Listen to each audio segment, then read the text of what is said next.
बालकों, मनुष्य कभी क्रीड़ा में तो कभी धन संपदा अर्जित करने में आनंदित रहता है। भौतिक सुखों के पीछे वो भागते भागते सारा जीवन व्यतीत कर देता है और अंत में सुख और शांति के लिए मंदिर और तीर्थों को ढूंढता है, किंतु उसे इस सत्य का आभास नहीं होता कि उसका सबसे बड़ा मंदिर और सबसे बड़ा पावन तीर्थ उसके घर में ही है।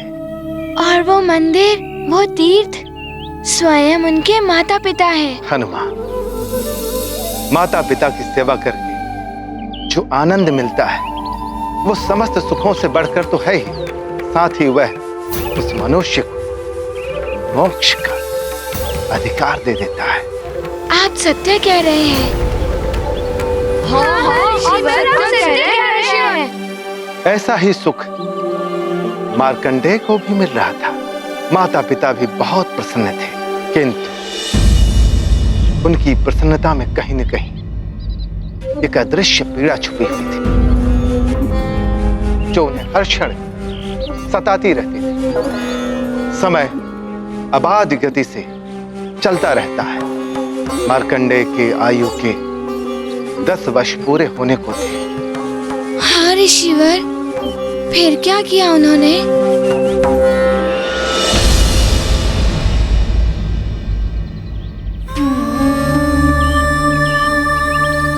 हे प्रभु, ऐसा तेजस्वी पुत्र प्रदान करके भी आपने इतना बड़ा दुख दे दिया हमें।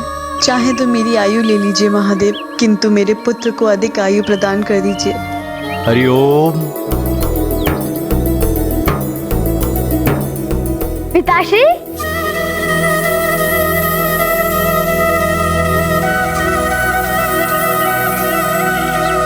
प्रणाम पिताश्री। कल्याण हो। लाइए पिताश्री, ये मुझे दीजिए। यहीं पर रुकिए, मैं अभी आया।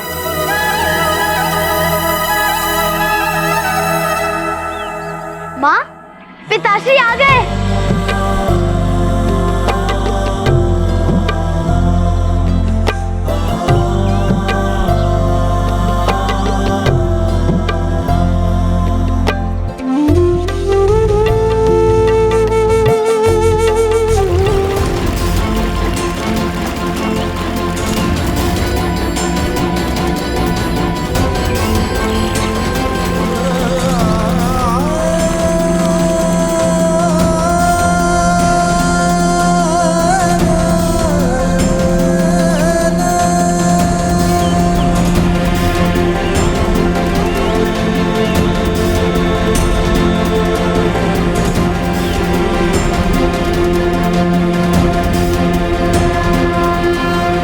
आप तो अगस्त ऋषि के आश्रम जाने वाले थे स्वामी, फिर इतनी शीघ्र कैसे लौट आए? मार्ग में ऋषि व्योमकेश के शिष्यों ने बताया कि उनके गुरुदेव हमारी कुटिया में पधारने वाले हैं, सो मैं लौट आया। उनके स्वागत की व्यवस्था करनी है, वो कुछ समय में ही आने वाले हैं। ये तो सौभाग्य है हमारा कि स्वयं ऋषि व्योमकेश हमारी कुटिया को पवित्र कर देंगे। मैं अभी फलाहार की व्यवस्था करती हूँ। हाँ, मैं अभी उपवन से जाकर उनके लिए मीठे मीठे फल तोड़कर लाता हूँ। ये उत्तम संस्कार आप जैसे ऋषि ही दे सकते हैं।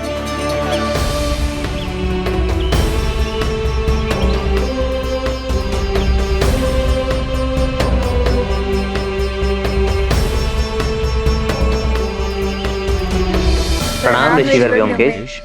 कल्याणावस्तु ऋषिवर मृकंडू। आपका हमारी कुटिया में स्वागत है महर्षि। हमारी कुटिया धन्य हो गई आपकी चरण धूलि से। बड़ा ही मेधावी पुत्र है आपका।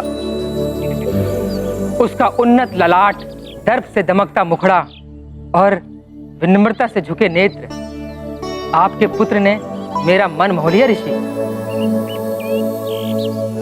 ऋषिवर, मार्कंडेय को आगे की शिक्षा के लिए मेरे गुरुकुल में भेज दीजिए। मेरा सौभाग्य होगा कि ऐसा तेजस्वी शिष्य मेरा हो।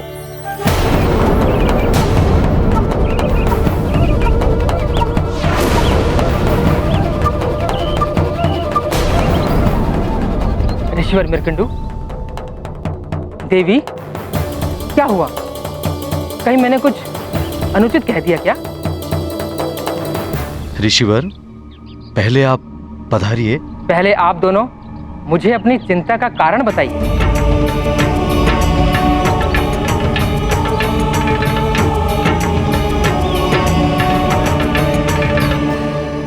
महर्षि, हमारे जीवन में सौभाग्य तो आया, किंतु दुर्भाग्य की काली छाया के साथ। आप जैसे महातपस्वी के वचनों में ऐसा नैराश्य?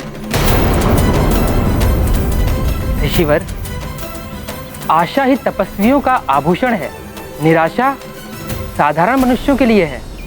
किंतु आप? महर्षि, मैं एक पिता भी हूं, एक ऐसे पुत्र का पिता जिसका कि जीवन अंत होने वाला है। मात्र 10 वर्ष की आयु ही पाई है मेरे पुत्र ने। सिर्फ थोड़े से ही दिन शेष बचे हैं मेरे पुत्र के पास। 10 वर्षों से एक एक दिन, एक एक घड़ी गिन रही हूँ। हर क्षण देख रही हूँ कि मृत्यु शने शने मेरे पुत्र के निकट आ रही है। ऋषिवर,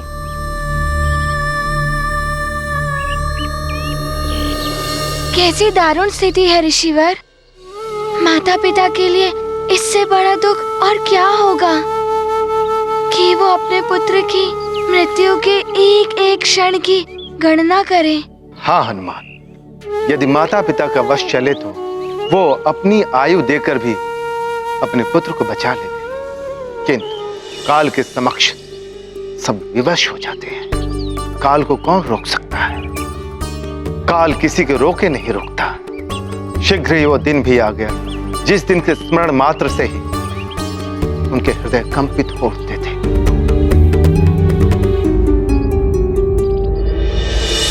हे प्रभु, ये कैसी विडंबना है। आपका वरदान अभिशाप की भांति प्रताड़ना दे रहा है। 10 वर्ष हो गए हैं आज मेरे मार्कंडेय के जीवन का अंतिम दिवस है ये। हम दोनों की आयु ले लीजिए प्रभु, लेकिन मेरे पुत्र को जीवन दान दे दीजिए दाता। हम पर दया कीजिए प्रभु, मार्कंडेय की आयु में वृद्धि कर दीजिए।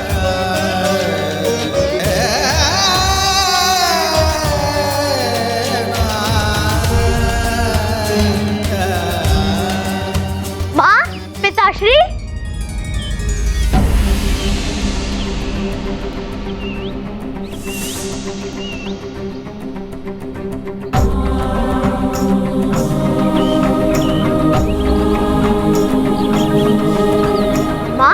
पिताश्री, मैं प्रातःकाल से ही आप दोनों का आशीर्वाद देने के लिए आपको ढूंढ रहा था और आप दोनों यहाँ मंदिर में हैं।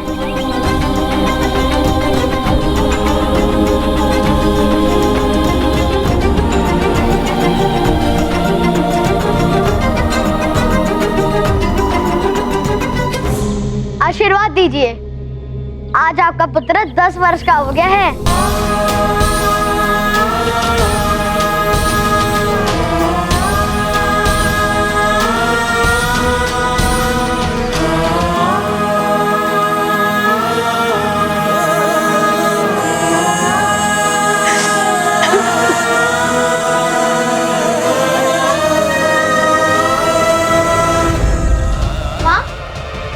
सदा प्रसन्न रहो पुत्र।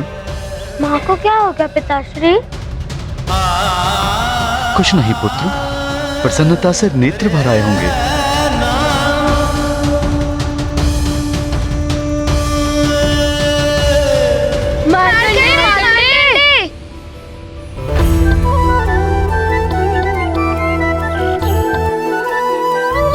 क्या हुआ मित्रों? ये बता रहा था कि आज तुम्हारा जन्म दिवस है। हाँ, आज मैं 10 वर्ष का हो गया हूँ। फिर तो कुछ आनंद उत्सव होना चाहिए, क्यों मित्रों?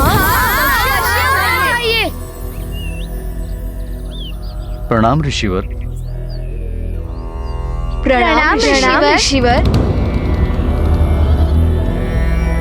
ऋषिवर, कुमार मार्कंडेय के 10 वर्ष पूर्ण होने के उपलक्ष्य में कुछ होम हवन होना चाहिए।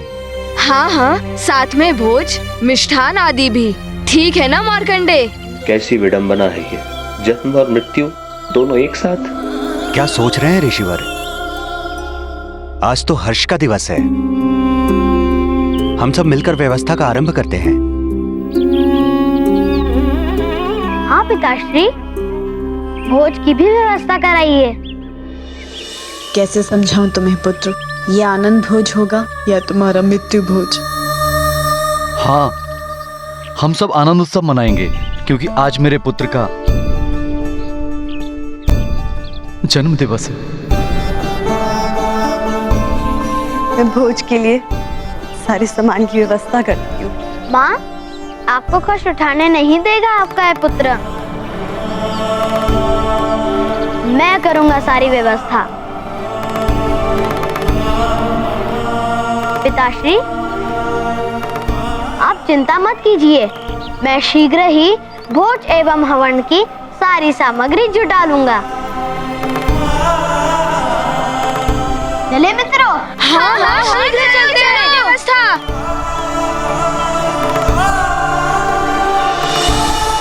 ऋषिवर, मार्कंडेय जी के उत्साह को देखकर तो प्रतीत होता है कि उन्हें तो ज्ञात ही नहीं है कि उनकी आयु अब समाप्त होने वाली है। हाँ हनुमान, यदि मनुष्य को अपनी आयु की अल्पता का आभास हो जाए तो उसका शेष जीवन भी दुखमय हो जाता है। इसलिए मार्कंडेय के माता पिता ने उसे इस विषय में कुछ भी नहीं बताया। किंतु हनुमान, सत्य कभी छुपता नहीं है। क्षमा कीजिए ऋषिवर, हमें यह ज्ञात नहीं था कि आज मार्कंडेय के जीवन का अंतिम दिवस है। मैं कैसे अपने पुत्र को अपने नेत्रों के समक्ष अंतिम श्वास लेते हुए देख सकती हूँ? कोई तो उपाय होगा मेरे पुत्र के जीवन की रक्षा का।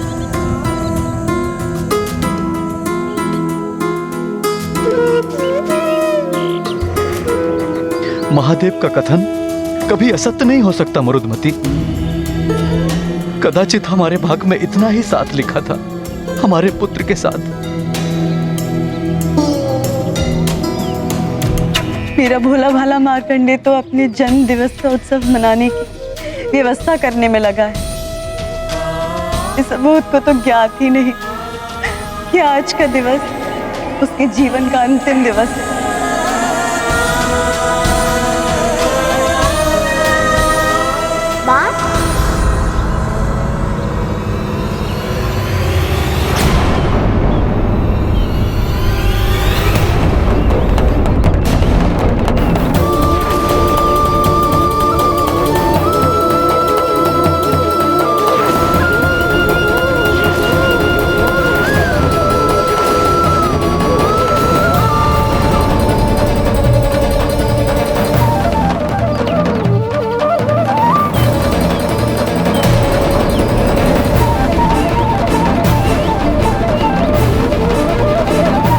माँ, पिताश्री, ये सोचकर आप वर्षों से दुखी होते रहे होंगे। आपने मुझे इस तथ्य से पहले ही अवगत करा दिया होता तो आज ये दुख का क्षण आया ही नहीं होता। पिताश्री, आप ही ने सिखाया है कि कर्म से भाग्य की रेखाएं भी परिवर्तित हो जाती है। मैं भी कुछ अवश्य कर ही लेता। किंतु पुत्र, महादेव के कथन को तुम कैसे परिवर्तित कर पाते? मैं परिवर्तित करूंगा पिताश्री। इतनी शीघ्र कोई मेरे माता पिता से मुझे दूर नहीं कर सकता। अभी तो मुझे आपकी सेवा करनी है वर्षों तक। माँ, पिताश्री, मैं आप दोनों को वचन देता हूँ कि आपका पुत्र मार्कंडेय मृत्यु पर विजय प्राप्त करके ही लौटेगा। अपने भाग्य को परिवर्तित करेगा।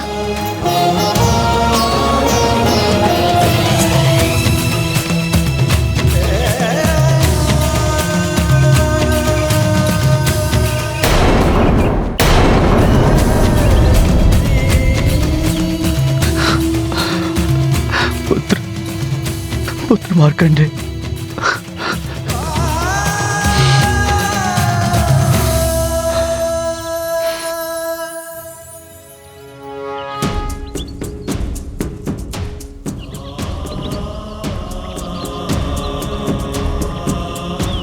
आशीर्वाद दीजिए। हमारा आशीर्वाद तो सदैव तुम्हारे साथ है पुत्र।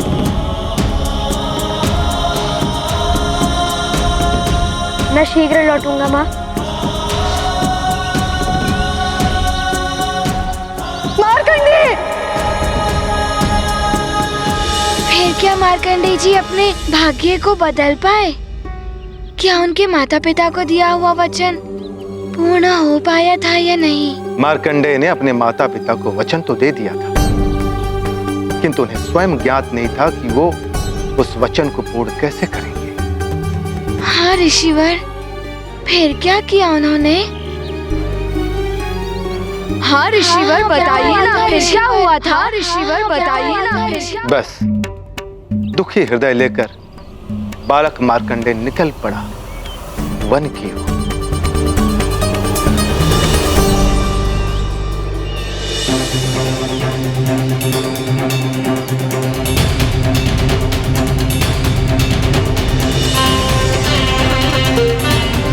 मैं माता पिता को दुखी नहीं देख सकता। क्या करूं मैं? हे महादेव, आप ही ने मुझे ये जन्म दिया है। अब आप ही मुझे कोई मार्ग दिखाइए।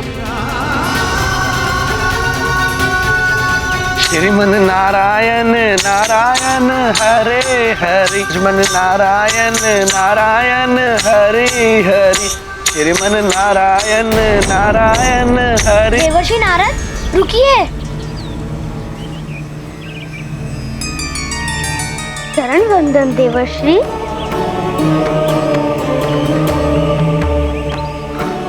आयुष्मान भव वत्स। क्षमा चाहता हूँ, किंतु आपका ये आशीष मिथ्या जाने वाला है। आशीष मिथ्या अर्थात? कदाचित आपने मुझे पहचाना नहीं। मैं मार्कंडेय हूँ, मृकंडू ऋषि का पुत्र। पिताश्री ने बताया था कि आपने मेरी जन्म कुंडली बनाई थी। हाँ पुत्र, तुम्हारी कुंडली में अल्प आयु का योग था। कदाचित 10 वर्ष पूरे हो रहे हैं। हाँ देवर्षि, आज मेरे जीवन का अंतिम दिवस है। किंतु पुत्र, मेरे मुख से तो तुम्हारे लिए आशीष निकल चुका है। तो आप ही मेरा मार्गदर्शन कीजिए। मैंने महार पिताश्री को वचन दिया है कि मैं मृत्यु पर विजय प्राप्त करके ही लौटूंगा। उनकी सेवा करने के लिए मुझे जीवन के कुछ और वर्ष चाहिए। मार्कंडेय पुत्र, यूं तो काल का नियम बहुत कठोर है, इसे कोई परिवर्तित नहीं कर सकता। पुत्र मार्कंडेय, एक उपाय है। तो शीघ्र बताइए देवर्षि। मेरे माता पिता का दुख दूर करने के लिए मैं कुछ भी करूंगा। पुत्र मार्कंडेय, भगवान महादेव की कृपा से तुम्हारा जन्म हुआ है। वे आशुतोष एवं ओढ़रदानी हैं। यदि पुत्र तुम मेरे बताए हुए मंत्र से उन आशुतोष महादेव की आराधना करके उन्हें प्रसन्न कर लोगे, तो वे तुम्हें जीवन दान दे सकते हैं। आप मुझे मंत्र प्रदान कीजिए देवर्षि। मैं प्राण प्रण से भगवान आशुतोष को प्रसन्न करूंगा। किंतु पुत्र, यदि तुम भगवान शिव की कृपा अल्प समय में ही चाहते हो, तो तुम उनके परम प्रिय धाम कैलाश क्षेत्र में जाकर उनकी आराधना करो। शीघ्र प्रसन्न हो जाएंगे भगवान आशुतोष। नारायण नारायण। अब मंत्र सुनो। ओम त्र्यंबकम यजामहे सुगंधि पुष्टि वर्धनम उर्वारुकमय बंधनान मृत्योर्मोक्षे मामृतात्।